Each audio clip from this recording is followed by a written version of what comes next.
আসসালামু আলাইকুম everyone. Roksana's কিচেনের আজকে আয়োজনে আপনাদের জন্য থাকছে মুড়িঘণ্ট রেসিপি। মুড়িঘণ্ট হচ্ছে বাঙালির খুবই জনপ্রিয় একটা খাবার, আর এই খাবারটা যদি আরেকটু অন্যরকমভাবে স্পেশাল করে রান্না করা যায় তাহলে তার কোনো কথাই নেই।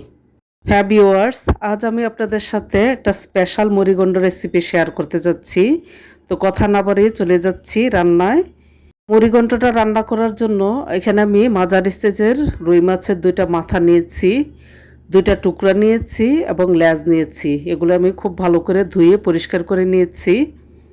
মুড়িঘণ্ট আমি শুধু মাছের মাথা দিয়ে রান্না করি না, এর সাথে কিছুটা টুকরাও দিয়ে থাকি। তো মুড়িঘণ্ট রান্না করার জন্য এখানে আমি মুগ ডাল নিয়েছি হাফ কেজি।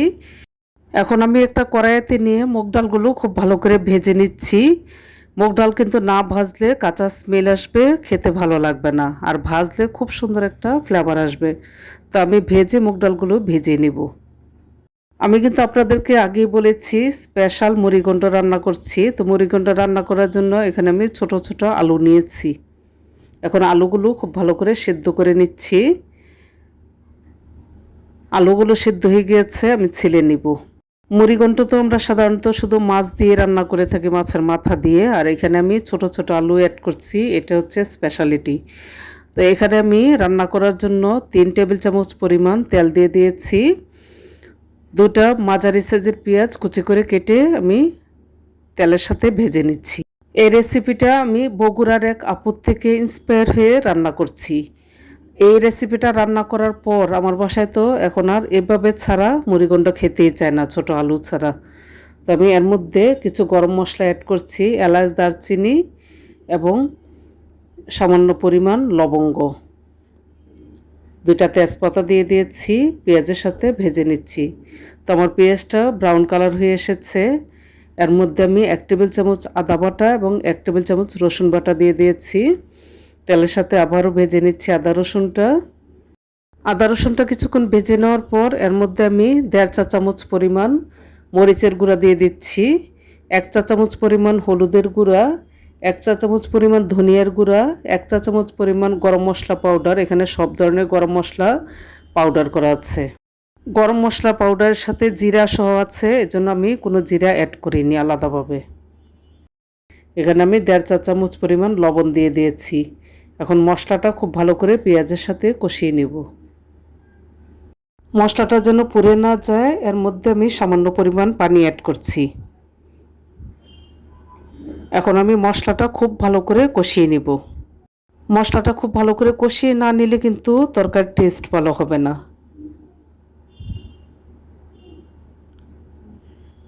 আমি ভালো করে নেড়ে চেড়ে মশলাটা খুব ভালো করে কষিয়ে নিচ্ছি।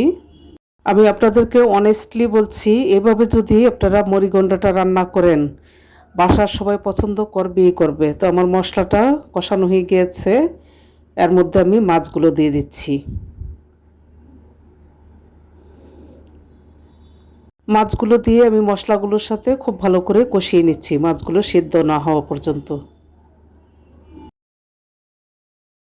আমি একটা ঢাকনা দিয়ে একটু ঢেকে দিচ্ছি যেন মাছগুলো খুব ভালো করে সেদ্ধ হয়ে যায় আর মশলাটাও খুব ভালো করে মাছের সাথে কষানো হয়। আমার বাসায় মাছ আনলে মাছের মাথা, লেজ এগুলো কেউ খেতে চায় না, তখন আমি এভাবে মুড়িঘণ্টটা রান্না করে ফেলি। আর এই স্পেশাল মুড়িঘণ্টটা তো সবার খুবই পছন্দ। একটু পরপরই আমি নেড়ে চেড়ে দিচ্ছি যেন নিচে দিয়ে মশলাটা লেগে না যায়। তো আমার মশলাটার সাথে মাছটা খুব ভালো করে কষানো হয়ে গিয়েছে। এখন আমি ডালগুলো দিয়ে দিয়েছি। ডালগুলো আমি ভিজিয়ে রেখেছিলাম আধা ঘন্টার মতো। এর মধ্যে আমি ছোট আলুগুলো দিয়ে দিচ্ছি, দিয়ে মাছ মশলার সাথে খুব ভালো করে কষিয়ে নেব। ছোটোবেলার থেকে আমরা মুড়িঘণ্ট শুধুমাত্র মাছের মাথা দিয়েই রান্না করে খেয়ে এসেছি। তো এই আপুর থেকে যখন রান্নাটা শিখে রান্না করেছি, বাসার সবাই তো একদম খেয়ে মুগ্ধ হয়ে গিয়েছে। এখন আর এইভাবে ছাড়া কোনোভাবে আমি মুড়িঘণ্ট রান্না করতেই পারি না, কেউ পছন্দ করেন না।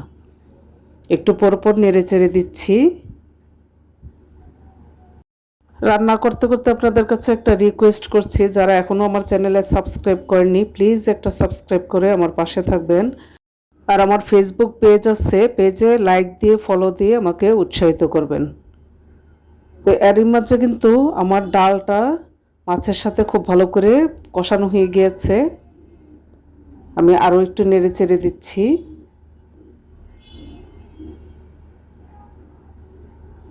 এখন আমি এর মধ্যে আগের থেকে গরম পানি করে রেখেছিলাম, সেই গরম পানি দিয়ে ঝোল দিয়ে দিচ্ছি। ঝোলটার পরিমাণ কিন্তু একটু বেশি দিতে হবে, কারণ ডালে কিন্তু পানিটা সোক করে নেয়। এখন আমি চুলাটা মিডিয়াম ফ্লেমে রেখে ঢাকনা দিয়ে ঢেকে আরও কিছুক্ষণ রান্না করে নিচ্ছি। একটু পর পর ঢাকনাটা খুলে নেড়ে চেড়ে দিচ্ছি যেন সব দিক দিয়ে সেদ্ধ হয়ে যায়। তো আমার ডালটা কিন্তু পুরোপুরিভাবে সেদ্ধ হয়ে গিয়েছে। আমার রান্নাটাও মোটামুটি কমপ্লিট। এখন আমি এর মধ্যে কিছুটা কাঁচামরিচ দিয়ে দিয়েছি 5-6টা, আর ধনেপাতা দিয়ে দিচ্ছি।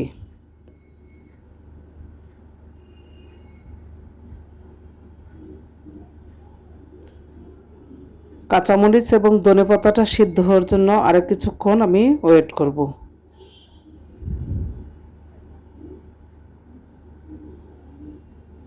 এখন কিন্তু আমার রান্না কমপ্লিট। দেখুন কতটা লোভনীয় হয়েছে। দেখতে যেমন লোভনীয়, খেতেও কিন্তু খুবই টেস্টি। এখন আমি আপনাদেরকে সার্ভ করে দেখাচ্ছি। তো আপনাদের কাছে আমার অনুরোধ, আপনারা বাসায় একবার হলেও এভাবে রান্না করে আমার কমেন্ট বক্সে জানাবেন আপনাদের কাছে কেমন লেগেছে। আমার বিশ্বাস আমার মতো আপনাদেরও রেসিপিটা ভালো লাগবে। তো ভিউয়ার্স, আমার চ্যানেলে যদি আপনারা অন্য কোনো রেসিপি দেখতে চান তাহলে আমার কমেন্ট বক্সে জানাবেন। আমি চেষ্টা করব আপনাদেরকে সেই রেসিপিটা করে দেখানোর জন্য। তো সবাই ভালো থাকুন, সুস্থ থাকুন। সামনে আবারও দেখা হবে অন্য কোনো রেসিপি নিয়ে। সে পর্যন্ত আল্লাহ হাফেজ।